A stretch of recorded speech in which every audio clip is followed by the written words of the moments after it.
Good morning or afternoon, as the case may be. My name is Carol Tomhave. I am the administrator, part-time employee for the American Discovery Trail Society. And we're very glad you're here today. Just a couple of little logistical things. We've been in the Zoom age long enough that I probably don't need to say these things, but I will anyhow. For your best experience today, you will probably want to be on speaker view. And if you don't know how to do that in your Zoom, on a HP laptop, it's up in the top right-hand corner. It might be in a different spot on an Apple product, but somewhere you'll have something that says view and shows a little 9-box grid. And if you click on that, you should see speaker view as one of your options. And we also ask that you mute yourself just in case we have dogs barking or phones ringing or that kind of thing as the meeting goes on. If you do have questions or comments, please put them in the chat box and we will address them later in the meeting. So at this time, I would like to introduce Harold Draper. But actually, before I do that, so that we are very pleased today that on the meeting we have Doug Bereiter, who is a former member of Congress and long time supporter of the American Discovery Trail, and he actually wrote the original legislation when we had our first attempt at becoming an official part of the National Trails System, which is still an ongoing effort for the society, but we're very glad Doug is with us today. And now let me just introduce Harold Draper, who is our Executive Vice President. Our President, Eric Seaborg, had a little bit of a family emergency today, so Harold is going to come on and deliver the President's report and bring the meeting to order. Take it away, Harold. Thank you, Carol. Can you hear me? Yep. Okay, so this is our third virtual meeting. The first two meetings, Eric gave a brief history and recounted the rationale and approach for the American Discovery Trail, being a trail that connects other trails across the country and that goes through both urban and remote rural areas. So the idea, once that became a possibility, was that there was a need for a new category of trails, the Discovery Trails. So the American Discovery Trail is intended to be the first of a new category of national trails. If you want to see the other previous annual meetings, they are on YouTube, and you search for American Discovery Trail. We have several speakers today, so the purpose here is to be brief and touch on a few highlights from the past year and then move on to the speakers. If you have questions, please put them in the chat, and we'll have a Q&A or comment session at the end of the meeting. Most people have resumed their travel after the COVID pandemic, and while the COVID is not gone, there's a lot of people traveling, and we have people walking the trail across the country, as well as various sections of the trail. Two of the people that we wanted to mention today that have been active this year are Anna DeSanctis and Mary Davison. The first person, Mary Brianna, spoke to the meeting last year from somewhere in Colorado, and she has completed both the northern and the southern routes across the Midwest. If you look at the map there, we have a northern and a southern route starting in Ohio and ending in Colorado. And so she's done both of those, and she's currently in Utah, and she's working on reaching the Pacific. She's been generating a lot of publicity in her attempt to be one of the first women to walk the trail and through hike the trail. And she's brings a unique personality and her own little public relations machine with her when she's going around different places. One of her stories, recent stories, was from Omaha, Nebraska, and she ended up buying some fast food hamburgers and walking around and delivering the hamburgers to homeless people in Omaha. So she's been an asset to the trail and been very strong advocate, and is still working on getting the trail completed. Mary Davison, whose trail name is Medicare Pastor, is in her 80s and section hiking the American Discovery Trail for several years, and she expects to finish at the Pacific this fall. She has previously completed the AT, the Appalachian Trail, the Continental Divide Trail, and the Pacific Crest Trail, the big three. Now she's going to be the first person to complete all these trails as a section hiker, and she's self-published books. And if you have a chance to read her book, they're extremely entertaining. She is remarkably successful in getting people to offer beds and shuttles, so she doesn't always have to camp. So, and you read about that in her, if you read her books, you'll read about all the experiences she has going across the country. One of our big projects has been signage. We've made a great deal of progress on installing signage, and this is partly thanks to legislation which we were several years ago that instructed managers of federal lands to allow installation of signs marking the ADT on lands they manage. Thanks to that legislation, we've got signage, and two examples are the C&O Canal National Historic Park near Washington, D.C., Chesapeake and Ohio Canal, and then the Gateway Arch National Park in St. Louis. And Colorado, we have been successful in getting signage across U.S. Forest Ranger districts, which from east to west across Colorado.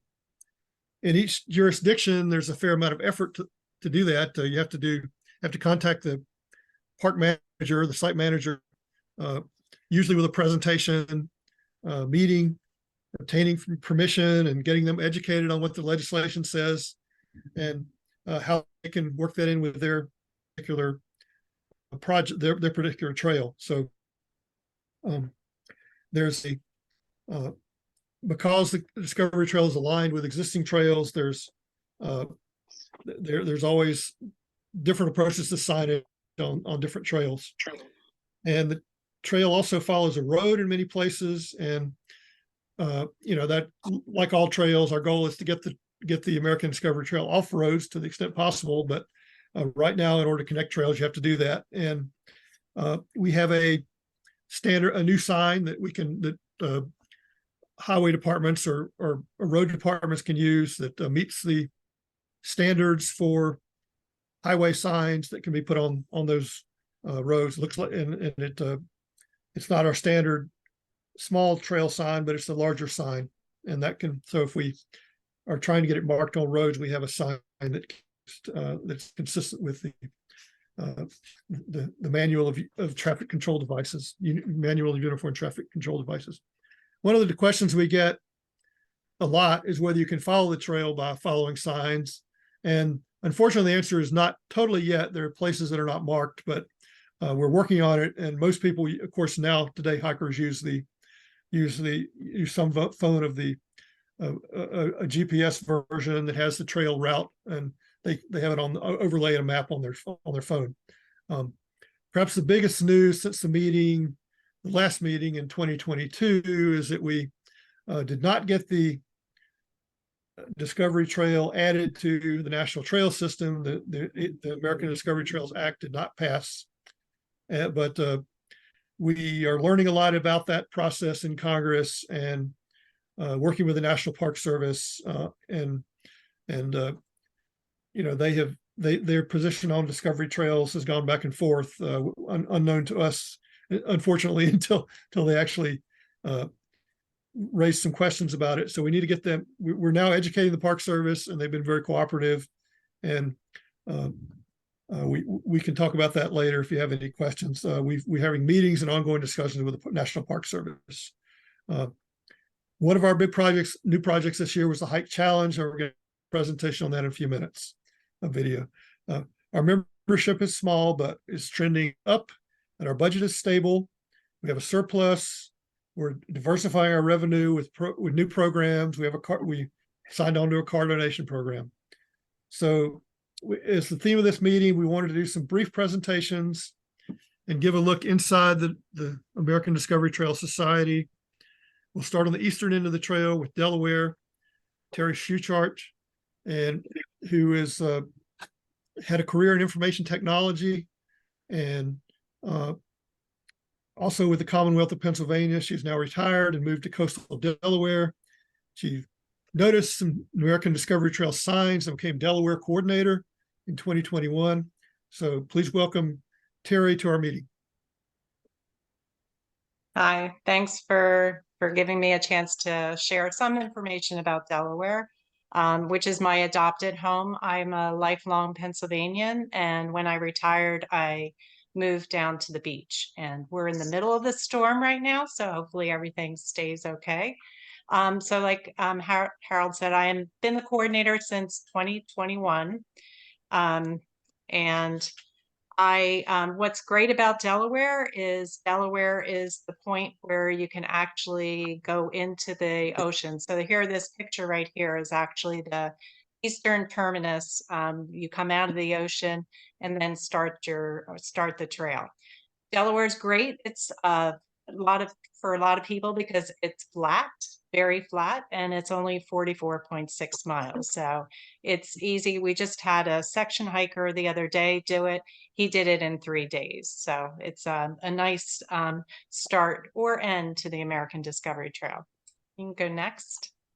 So how I got involved. This is the sign that is at the eastern terminus. There's actually a kiosk there. And I'm a lifetime walker. I walked over 6 marathons, and I've walked across Spain twice on the Camino de Santiago, over 500 miles. So I had just moved full-time to Delaware. I had just come back from my first 500-mile walk in Spain, and I was still wanted to walk. So I just happened to be in Cape Henlopen State Park, and I saw this sign, and I was like, wow, what is this? So I realized years later, I've realized that I actually did see the American Discovery Trail once when I was in Colorado, but it never made an impact until I saw the sign in Delaware. So I started getting involved. I became a member and attended one of these annual meetings and ended up volunteering to be part of the recognition committee. And then I was hooked. So that's how I became a state coordinator. So if you want to go to the next slide, just to talk about my experience, I'm a section hiker, which means my husband dropped me off and then picked me up at the end of my day. So my goal at first was to just walk across Delaware.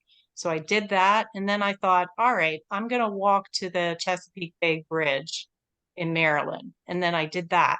And then I said, well, wait a minute, maybe I'll just walk all the way to DC, which I did that. And then the next section is the C&O Canal. And I realized it might be fun to do it actually as biking. So I did a combination of biking and walking. So all these hearts on this picture are actually my starts and stops. So it's not real glamorous. It took me 28 days from 2017 to 2022 to do that. So it doesn't sound impressive, but believe me, it was an amazing experience. My son lives outside of Washington, so to me, I drive this section of the road a lot. And it was amazing to me to see the parts of both Delaware and Maryland behind the scenes, that I was driving. So it's a great way, especially as a new Delawarean, it was a great way to learn more things about my state, and even in Maryland, Washington, and West Virginia. So it was a great experience. So the next slide, just to build my role as a state coordinator. And this is actually Brianna on her first day leaving on her hike. That's the fun part of being a state coordinator. I try to, if I know about a hiker, I try to meet them and to, set them off on their way. The other big thing is I check the trail. I'm lucky in Delaware, it's only 44 miles. It's about an hour's drive across the state that the route takes. I periodically go out, either walking it, biking it, or I drive just to see the conditions, see if anything's changed, if there's any road hazards or construction or things, just to keep up to date. And then a really big part of the job is working with our local authorities. So in our case, the State Department of Natural Resources and also the State Department of Transportation, to look at adding signs or even to change the route if there's things to do. And so on the next slide is an example of a trail route reroute that we did do in Delaware. On the left side is actually when you come out of Cape Henlopen State Park, that was your first road. You actually walked on the side of the road. And if you look on the left, they actually just put in a trail to the side that really helps bypass a lot of traffic. And it's actually more pleasing and safer. And then on the right side, that trail then continues on to what is called the Georgetown Lewis Trail. This has been a godsend because part of the route used to cross over one of the busiest roads that we have at the coast near the beaches on Route 1. You used to have to dart across, and especially in summertime when we have a lot of traffic, it could be dangerous. But now it is all rerouted onto this trail.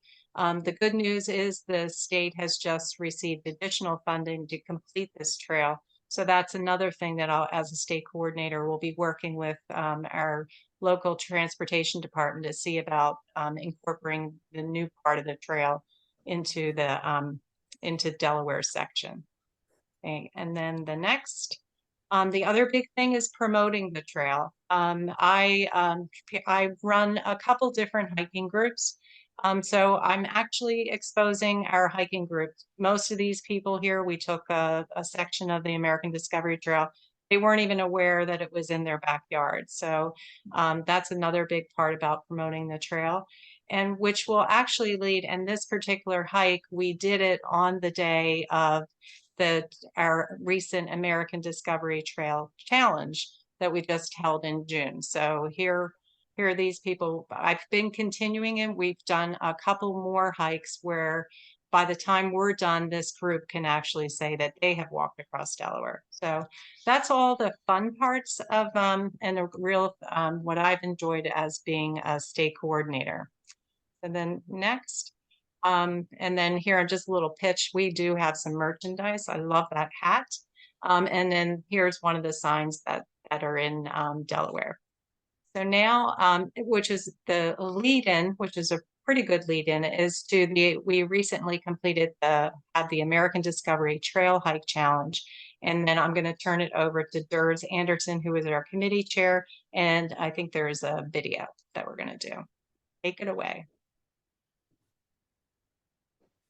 So hi, everybody. I've been asked to give a summary of our American Discovery Trail hike challenge that we did June 3rd of this year on National Trails Day. Way back in time, 1992, American Discovery Trail had the Trailblazer Day, which had 14,000 participants. And that was back in the early days when we were organizing the trail, getting it on everybody's radar. And so that was a great turnout. As an organization, we've been very focused on assisting cross-country hikers. The trail is very well defined, turn-by-turn directions are available. And so we spent a lot of time assisting hikers and bicyclists occasionally as they're traversing the trail, either on one continuous trip or whether they're splitting it up among years. But we understand and know that the American Discovery Trail is composed of all kinds of local trails that have been developed by local governments, state governments. So it's a combination of a multiple numbers of trails that are being used every day. And we know the vast majority of people on the American Discovery Trail in any given year are people that are just doing local trips that are traversing the trail. And we felt that it would be important to kind of build up recognition of, even though you're doing a local trip, you're on a cross-country trail. A lot of the local trails have multiple names. You know, they're part of, there's a local name, there might be a state name, but they're all part of the American Discovery Trail. So we wanted to recreate a hiking day as a reminder to everybody and to become a participant in a trail that really is covering over 5,000 miles. And that you can, if you choose, can continue your local hike and keep on going. You can do, you can cross your state. You can pick your distance, but you can do much more than just a local hiking trip. So it was the American Discovery Trail challenge was meant to be a local personal challenge to people that utilize the trail. This is an enormous trail, many thousands of miles, and as an organization, we didn't want to attempt, in this first year to try to create a whole series of organized events on a trail. We really felt that people are out there hiking already, and that we would instead challenge people to do a little bit more than maybe you've done before, or to bring along people that that haven't been considered hikers, but you'll get them out on the trail. So there's all kind of ways you could achieve the challenge, but it was primarily meant to have fun, to have a good day, to celebrate National Trails Day, to celebrate the American Discovery Trail, to be healthy, to enjoy the camaraderie of going out with friends and family on the trail. So we had a good number of people registered ahead of time to hike on a trail, but to be honest, we really have no idea how many people totally participated in the American Discovery Trail Challenge Day. We sent out press releases across the country to about 50 different news outlets. We invited Boy Scout and Girl Scout groups. We invited hiking clubs. We invited running clubs. We advertised the event with local convention and visitor bureaus, with state tourism offices, local tourism offices. And so we don't really know how many people participated in this first year, but we believe it was a pretty significant number. We did get responses from a few people that I'll just give some quick quotes. Kelly Barrett and her husband Brandon hiked the ADT near Gloucester, Ohio. Beautiful day, tons of wildflowers. Dave Sugar hiked the Discovery Trail. Didn't hike the Discovery Trail, but decided to ride bikes all the way from Denver to St. Louis on the American Discovery Trail. We didn't pin down June 3rd as the only day you're allowed to participate in the challenge, but it would be a kind of a focus day for picking any length you decided. You could decide to begin a hike or run across your state if you wish, and if it took a few days, that would be fine.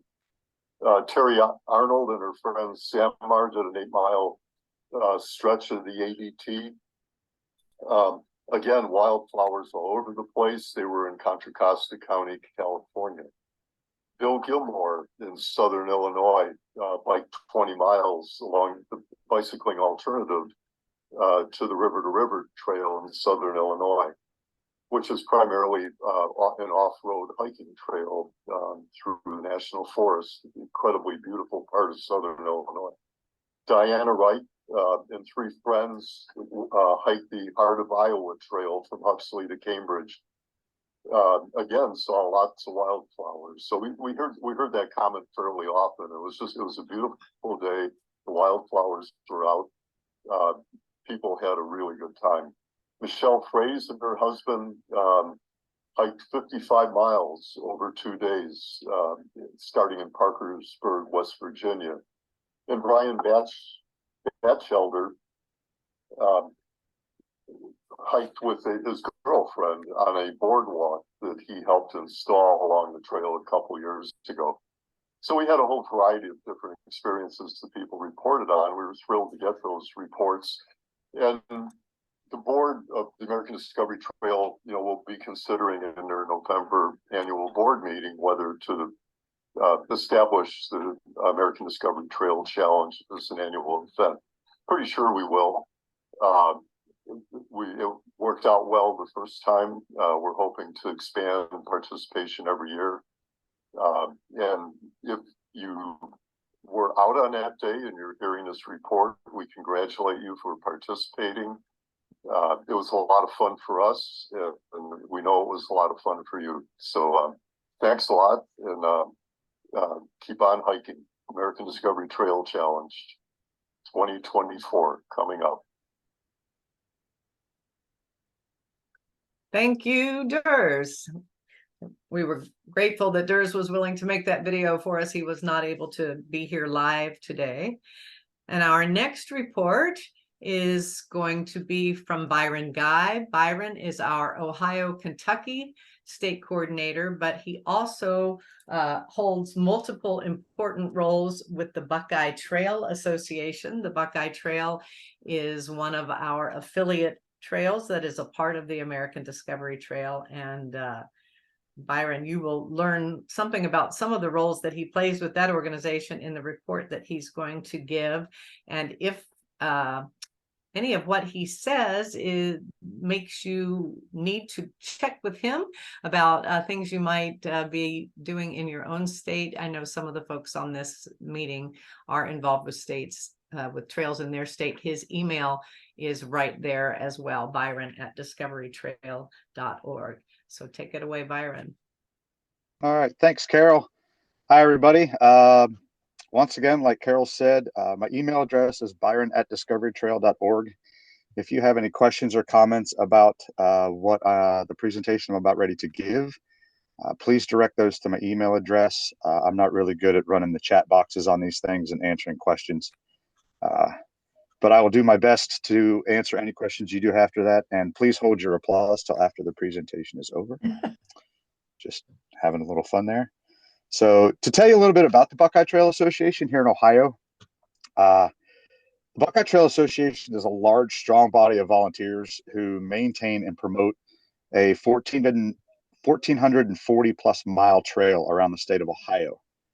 We are the largest loop trail in the Eastern Hemisphere, especially considered to be in one state. I think the only other one is in Europe, and it actually crosses 3 countries. But we are the biggest, and we also we build and maintain upwards of 300 miles of American Discovery Trail through Ohio, where it runs concurrent with the BTA. And one of the things that the Buckeye Trail does, of course, is,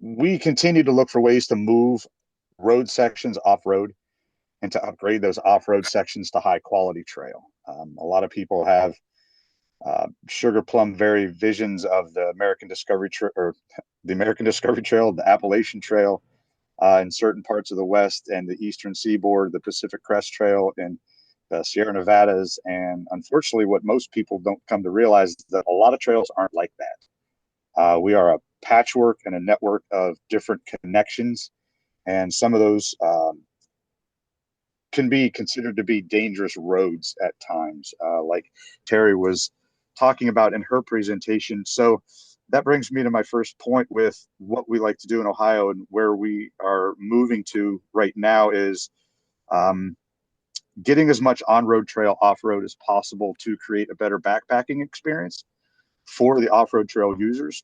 And there's 3 ways to do that. You have what's called a necessity. And that is where you would have a trail on a dangerous road, such as Round Bottom Road on the American Discovery Trail in Southwest Ohio near Cincinnati. You have opportunity, which is basically when land management partners such as Ohio Department of Natural Resources here in Ohio, Appalachian Ohio Alliance, which is a land preserve management agency, and the Nature Conservancy, which is also a land management agency out of Cincinnati. And those allow us to move road faster, move trail off-road faster. They do all of the work for us and allow us to go in and build trail uninhibited. And then you have easements. And easements are one of the hardest things to come along to create because they cost a lot of money to be surveyed. We have one easement in the town of Shawnee, Ohio, where the Buckeye Trail Association is headquartered. And that easement is 180 feet long, and it will cost over $3,000 to have surveyed. So you can kind of get an example on that. But in order to move trail off road, we tend to start with what's called a optimal location review or optimal trail review, an OLR study, which is a standardized practice by the National Park Service. And basically it takes an overview of points of interest, historical features, scenic routes along the trail, and we map those out in a specific area with specific points. And then we go back and we look at the tax maps of clerk of courts, and we decide where deeded properties might coexist along specific corridors with physical or utility right of ways sometimes. Other than that, it also gives us a gauge of where we need to go into and start talking to land managers and landowners about purchasing corridors to protect the trail. And then kind of brings us into what of the trail are, why we need to do this, benefit, who it would benefit, and so on and so forth. And once you get done with an OLR, they can sit upwards of 7 years. Like the one you just saw that Carol scrolling through was from 2015. And now while we have purchased land for that, it is now down to surveying a lot of that corridor and getting trail moved off road. One portion of trail that we've moved off road in the last 7 years was 2.5 miles long. So it moves at a snail's pace, and mainly because of landowner and land manager contracts that we come into contact with. Like I was saying, private easement studies for land, private lands can cost a lot of money because the private landowner won't cover that. Public lands tend to be a lot less expensive because the public landowner, usually a Department of Natural Resources or a city metro parks, don't mind where we put it. They would just like to know that it's a little bit easier and it's more protected, and it gets us to the services that backpackers and hikers need. So once this is all done and we have an OLR study finished and submitted, and we've started working with our landowners and our land managers for contracts, we do an initial ground survey. And an initial ground survey is the one where you go out and you get all the chiggers and ticks because there is no trail. The ground cover is completely overgrown. Sometimes there's no footing whatsoever. It's a lot of fun. I get a big kick out of it, but I'm not everybody. But we take a look at soil composition. We take a look at hydrology. We take a look at the botanicals in the area. We take a look at the arboreal study. Are we coming across a stand of ash trees that are all going to be falling on the trail sooner or later because of the emerald ash borer blight? That can take a toll on the trail. So we look to see where the best place it is through the initial ground study, and that may change where we had it on the OLR. Once we've done that initial ground study, which can highlight certain problems that we might come across, like bridges, specific structures that we might need, boardwalks, punch-ins, and then signage, we start our grant writing procedures. And that is a great way to initiate funding for a lot of that. And what that does is allows us to project a better return of investment for our grant funders. They really like to kind of see on paper how much they're going to get out of it on a return on investment, whether we have to put cash down, and then how many volunteer hours we would be submitting in order to offset those costs. Once the grant writing and funding is underway, we do a flagging and initial GIS track. And the flagging is basically going out and tying ribbons to a tree. And once again, you're back in the same area you did the initial ground survey. So it's not as fun, but it's a little bit easier to maneuver this time because you've been through it and you're more familiar with it. Once the initial flagging and the initial GIS track is done, we do start the physical trail building, and that's where the fun starts. So we send a Sawyer crew out along that flag line, and they cut everything off the ground, and they cut everything 4 feet across and 8 feet tall down to about 36 inches high. What that does is that allows for the leaf blowers to come through and blow all of the current duff off the ground, which allows the fire rakes to come through and take off any type of vegetation above the mineral soil. Once the fire raking is done, we bring grubbing crews in, and those are Pulaski's, named after Ed Pulaski, which was a U.S. Forestry Service firefighter. He's got a wonderful PBS special out right now if anybody wants to check it out.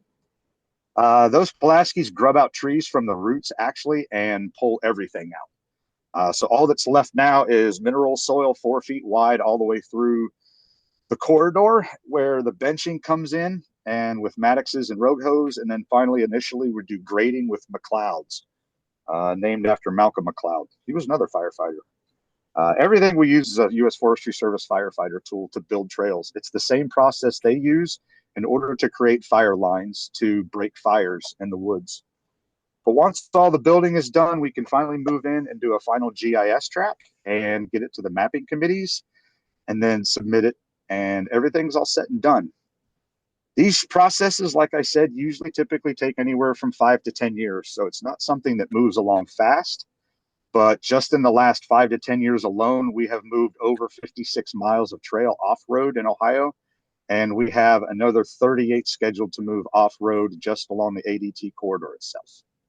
So I hope everybody enjoyed my little presentation on the process of getting trail moved off-road. Is my computer freeze-grown? My computer screen freezed. Can anybody hear me? Yes. No? Okay, good. Everybody's just looking at me like Lori hasn't moved in a while, and neither is Peter, unless they're all listening very contently. But I would just like to say thank you for allowing me to be a part of the American Discovery Trail Society, as well as part of being a member of the Buckeye Trail Association. I learned about the American Discovery Trail from the BTA, from all the little pregnant triangles walking around the state and finding out where they were and having a lot of fun with it. So it's been a true pleasure to work for both the organizations, both the ADT and the Buckeye Trail Association. And I continue to looking forward to a lot more to come. And with that note, I have to turn it over to Laurel Foote, who is our newsletter editor and awards committee chair, to present the Happy Feet Award. So Laurel, the floor is yours. Well, thank you very much. I didn't realize I was the awards committee chair, but I am on the awards committee, so I'll take that on. Anyway, I'll talk to you a little bit about the Happy Feet Award. First of all, though, you know, the American Discovery Trail is really unique compared to other long distance trails. For one thing, it doesn't only go through wilderness and through remote areas, but it purposely goes through city greenways. It purposely goes through local communities, follows regional and local trails. So in that way, it's very unique. Another way it's unique is that it also is a multi-use trail. So we encourage use by bicycles and provide opportunities for bicyclists or equestrians to use the trail in addition to hikers. But I think the way that it's most unique is that, you know, the American Discovery Trail Society really relies on a cadre of volunteers to do what we do. We have volunteers that are board members. We have volunteer members that are state coordinators. We have other just volunteer members that are stepping up and doing their part. But we only have one part-time paid employee, and that is our paid administrator, Carol Tomhave.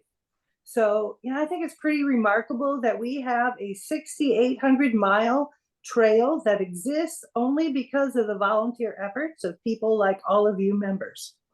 So it's a special honor for me to be the one who gets to present the Happy Feet Award in honor of volunteers. My late husband, Bill Foote, and I were awarded the very first Happy Feet Award in the year 2000. We had finished being the first to complete the trail using a combination of biking and Hey, hiking. Carol, your screen is blocking your vision. Some kind of curtain or something. No, I think it's your notes, Laurel. They're My in notes? front of your face. Are you reading from something? No? I do have some notes, but I'm not, they're off to the side. Okay. So what I have up there is volunteer award, Laurel Foote, newsletter editor. That's what I'm seeing. Just you. No, something you were holding in your hand? Oh, okay. Maybe I was. Okay. Thank you. Back to me. Okay. Yes. Okay. So when Bill and I completed the American Discovery Trail in 1997, and then in 1998, we came back to do the northern section leg of the trail. We were the first to complete it following the scouting team, and the scouting team consisted of Eric Seaborg and Ellen Dudley, among a few others. And they went along the route. They met with local agencies and communities and others to put together the route of the trail.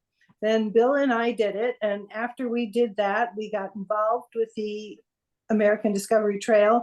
And then we were awarded the very first Happy Feet Award. So the purpose of the Happy Feet Award is to recognize outstanding volunteer contributions to the trail.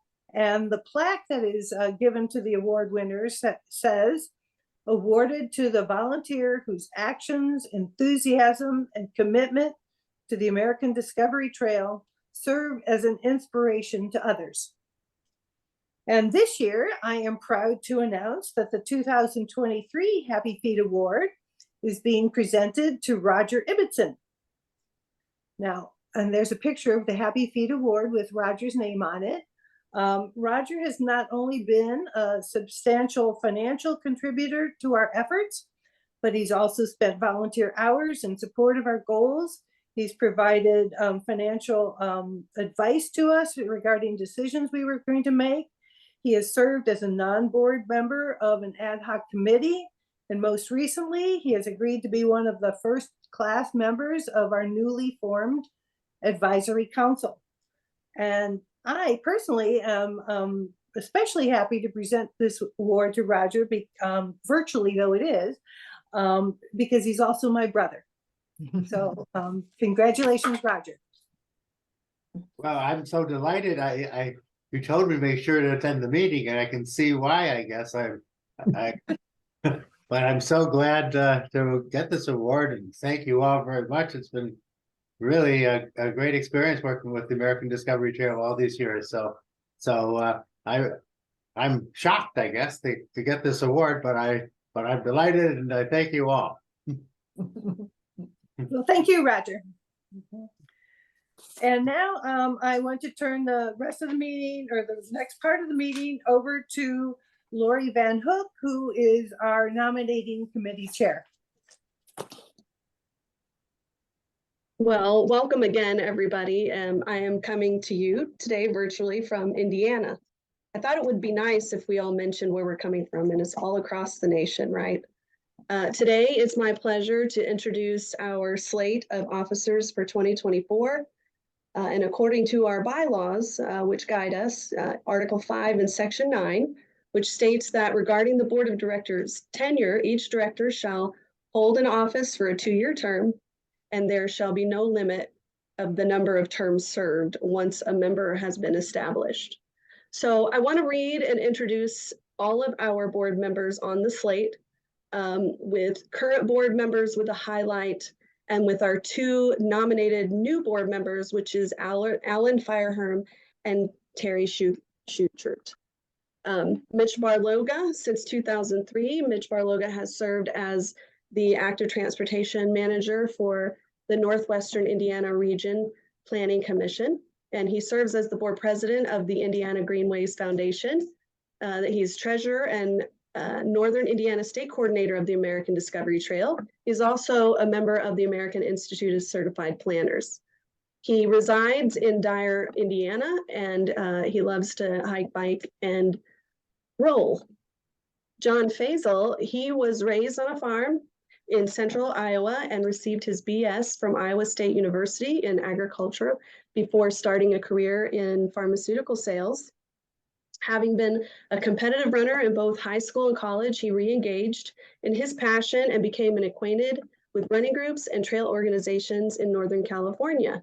Besides helping launch the now well-known Bay Area Ridge Trail, John also headed up numerous other local trail organizations before being asked by Reese Lukai to create the route for the American Discovery Trail across California.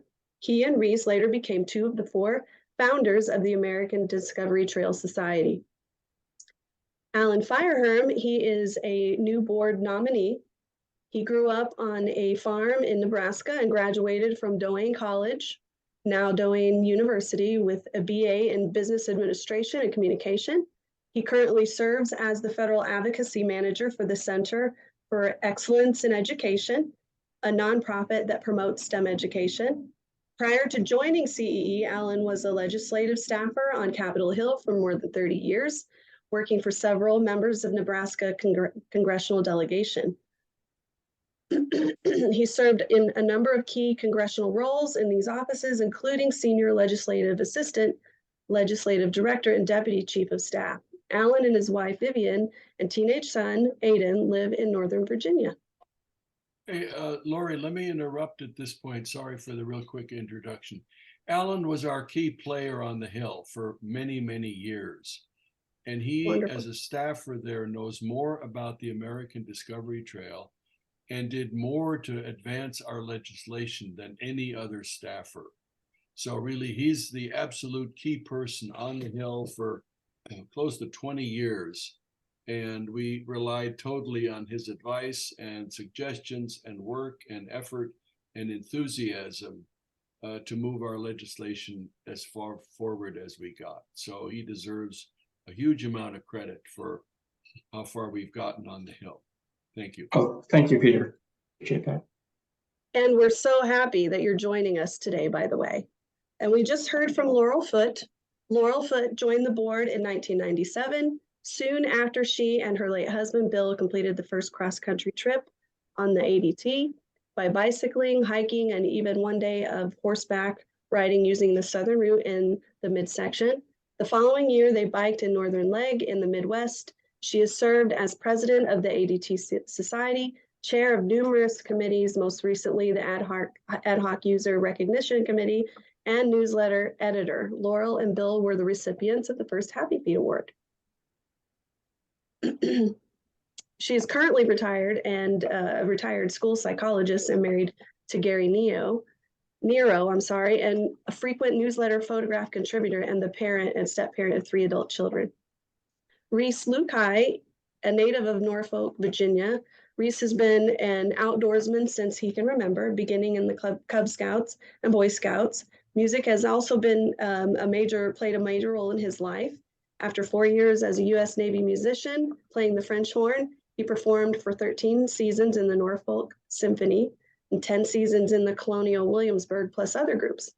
He has served in many positions for the Tidewater Appalachian Trail Club, the American Hiking Society, the Appalachian Trail Conservancy, and the City of Virginia Beach.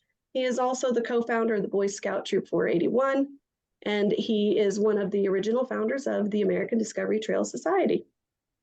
Brad Morrow is a native of Colorado and has primarily worked in the production industry for 20 plus years.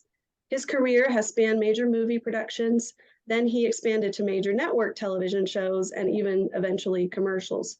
He has worked with such projects as Law and Order, Sex and the City, and Men in Black. He started as a production assistant and worked his way up by producing major brands. And through all that, Brad has maintained what was most core to him and important as he grew up playing in the mountains of Colorado, a lifelong love of the outdoors. It was after this process that he became curious about the ADT Trail. Brad began his journey in 2017 and finished the ADT with the 6,800 plus miles at the end of 2019. Next is John Mercurio. John grew up in Concord, California, where he still lives, and went on to a career in local government, retiring in 2006.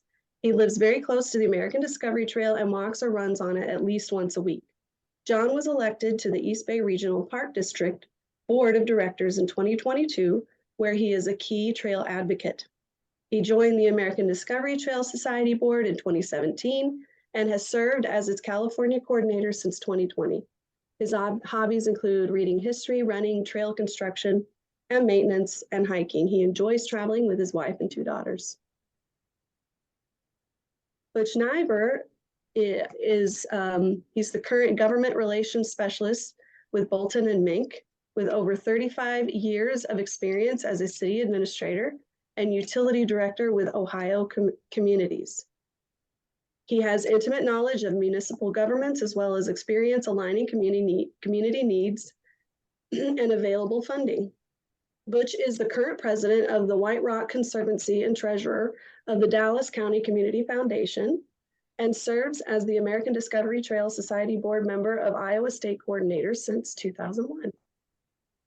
Then we have Peter Shutley, who has served as the Maryland State Coordinator and the ADTS Congressional Coordinator since 2013.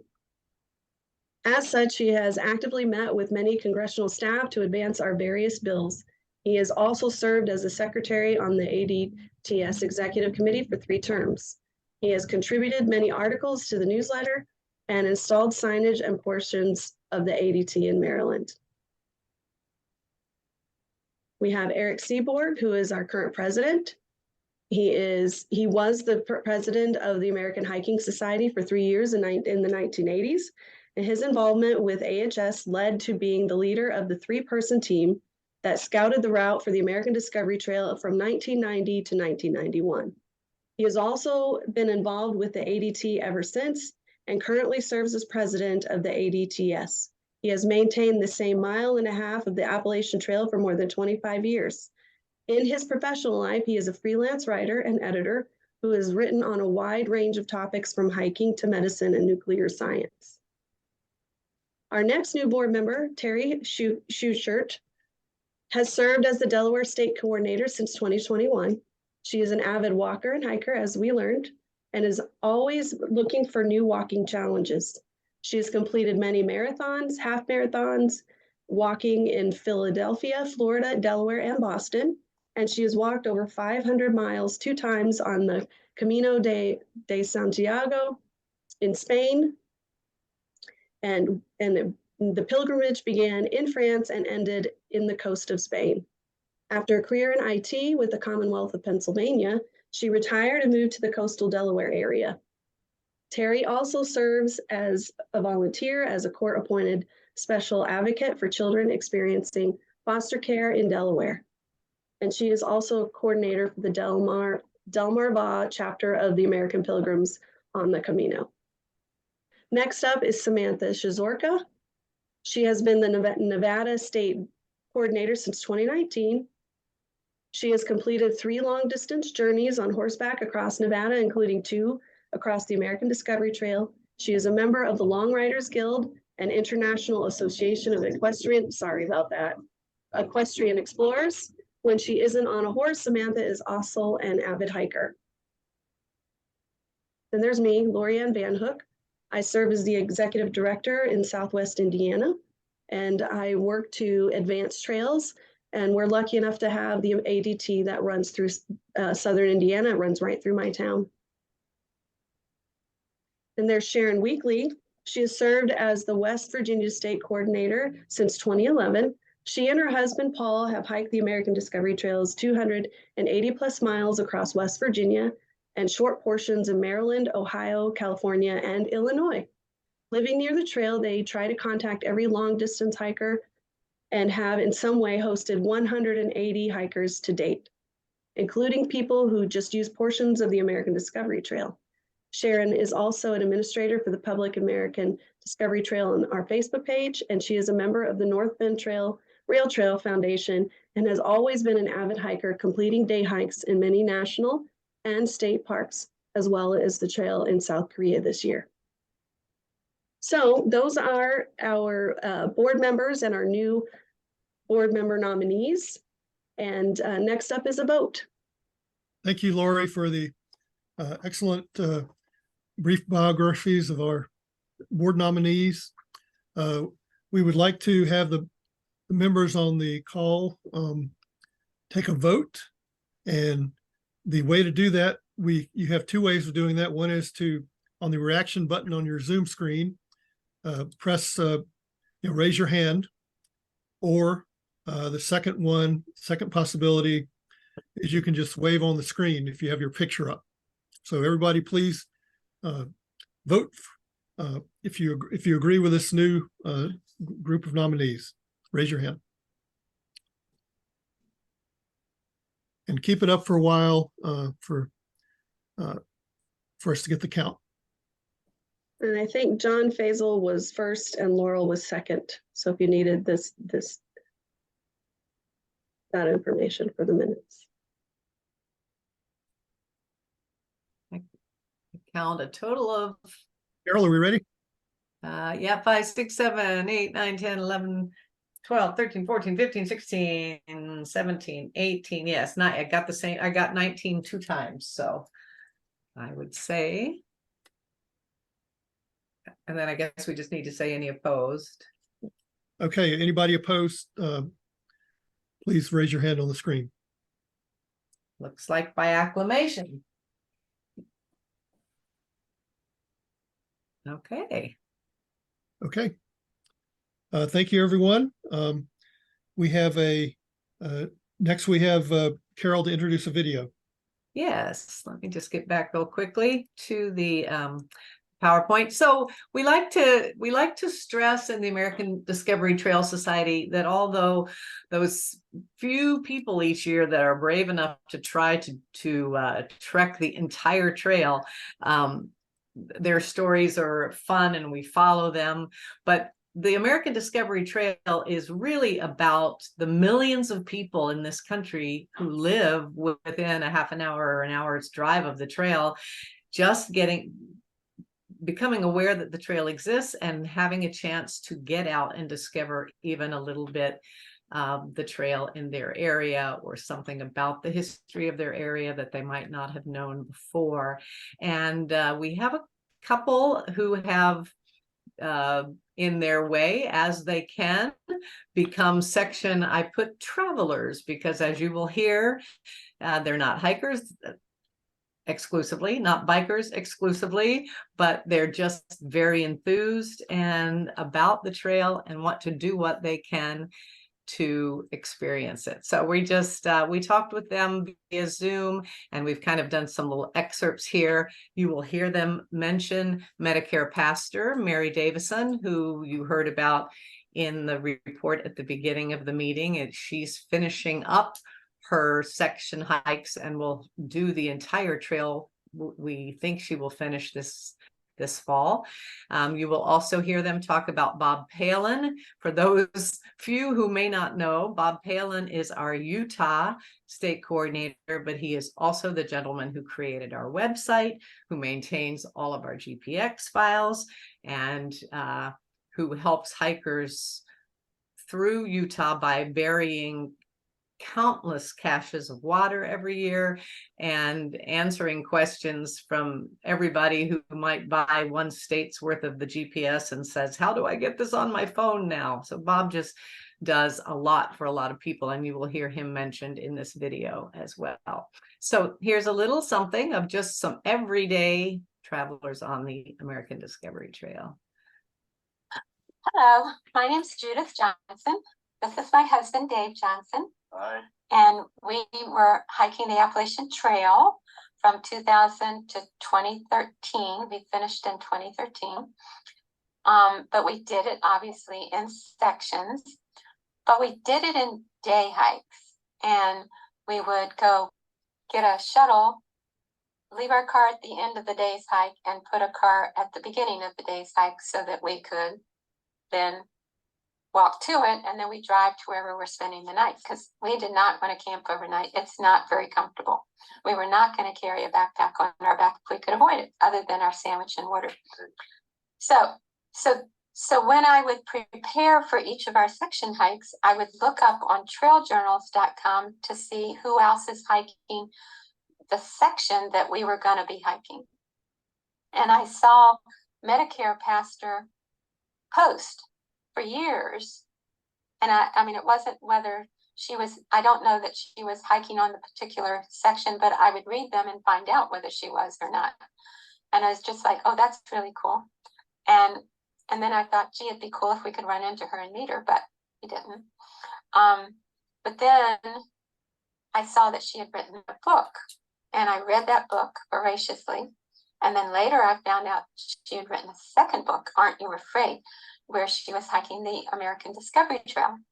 And I just really loved that book because it was so really addressing fears on the trail. And I just love that she did that, because I let go of my fears, limiting beliefs, and trust. And know that I'm safe wherever I go. I always know that I'm safe no matter what. Even if I trip and sprain my wrist like I did on the ADTS, whatever.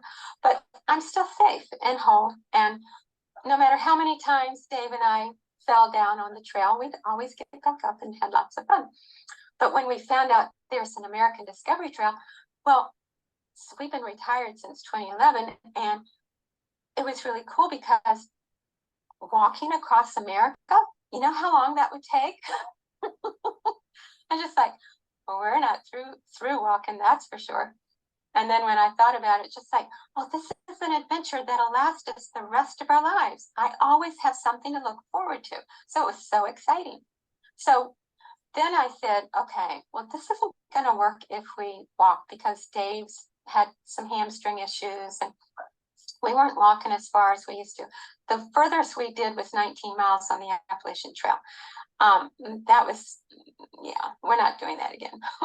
So we made it to where we're probably not hiking more than 5 miles max a day. So we said, there's no way we're going to get across America at 5 miles a day. So let's try riding our bicycles. Now we have cruisers. We don't have gears. So we said, okay, we can do this. So we started with Cape Henlopen in Delaware, and we would ride just the way we did the Appalachian Trail, and we would do, okay, we think we can bicycle 12 miles, 15 miles, maybe, I don't know. We figured it out as we went along. And we shuttled ourselves. We took both cars, and we would set one car up at the beginning, one car up at the end, and then we would bicycle to the other car. And then we would go to wherever we were spending the night at the time.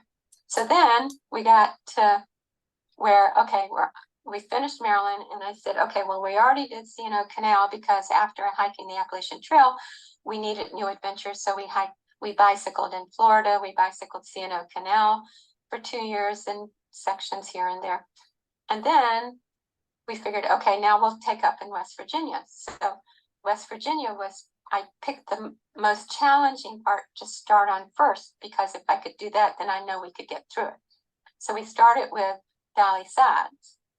And well, just to make sure you understand, I could use the turn by turn, but I couldn't use the GPX too well, even though Bob Palin really helped me understand and how to do it. And I got it all downloaded and everything, but my cell phone is limited. We only have 1 gigabyte between the two of us per month. Anyway, so that's the saga. And then we couldn't keep going past Davies, because he got a stress fracture of his foot, and then my sister got sick and died, and then it's just like, okay, we're gonna have to wait until 2024 to get back on. But meanwhile, we're going to Utah, and I got the Utah turn by turn and GPX, not that that's going to do me any good, but anyway, the turn by turn I got, and I said, okay, maybe we could rent bicycles. And then I thought, no, they won't have motors on them, and that it's just not going to work. So we decided we're gonna drive the ADT in Utah on the bike alternative from maybe Dewey Bridge, maybe not. We're staying in Red Cliffs Lodge. So we'll drive anyway down there to Moab, and then we'll drive on the part where we're going to go to Needles, where there's the ADT piece, and then we're going to drive to Capitol Reef, and we're going to drive down to Boulder to the Singing Canyon, which is on the ADT. Yes. So we're all excited about that. Anyway. So if they change the rules, that besides walking and biking, you can also drive your car. At least pieces of it. The way we'll make it before we're through. And we're very grateful. Oh, and the other thing I wanted to share is because we're near the C&O Canal towpath, we're able to meet people along the way. And every time I see somebody with a backpack on or a bicyclist who's stopped, I'll say, hey, have you heard of the American Discovery Trail? And they say yes or no, usually no. And I say, oh, by the way, you're on it. And it goes all the way from Delaware to California. So I am your ambassador on the C&O Canal.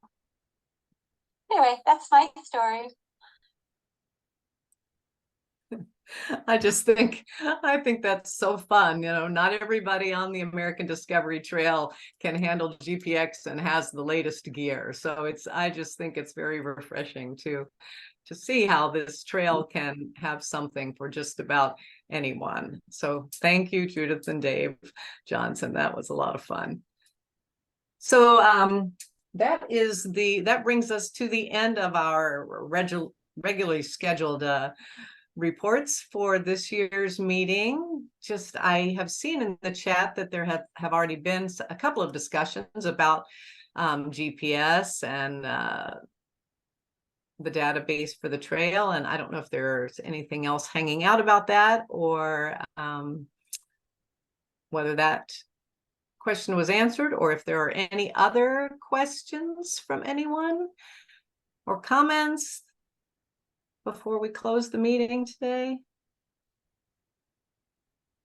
Feel free to unmute yourself, and if you have a question or a comment. So since I conducted the chat, I'm always willing to talk about this stuff on the Facebook group or even by email. My email's on the website. If you want to talk about GPX and turn by turns and what I'm not doing or what I'm doing, please do.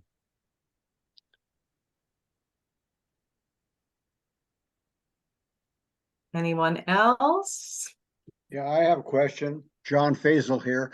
And it's a question for our guests who are tuning in today, and whether or not any of you have any particular questions or interests or things that you'd like to know more about the American Discovery Trail, board members, things that we're doing, things that we're not doing, things like that. Feedback really helps tremendously in guiding us to where we want to get. And you're the people out there who are on the trails and supporting us that we need your feedback. So feel free to do that either by email or, chime in now, whichever.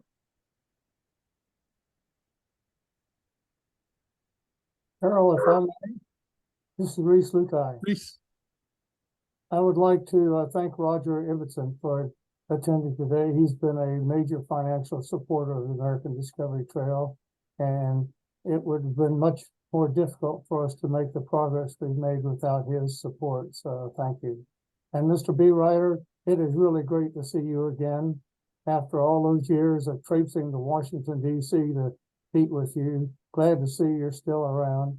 And your buddy, Alan Farrell, who I've kept in touch with all these years. He came down here and visited with me in Virginia Beach a number of years ago, and I'm waiting for him to come back and bring his son Aiden. And my great friend I've known for about 50 years, Mike Dawson. He and I worked together for many years on the Appalachian Trail. And Mike, I'm really delighted to see you here. Well, I would like to thank everybody once again. I am so honored there to get this Happy Feet Award.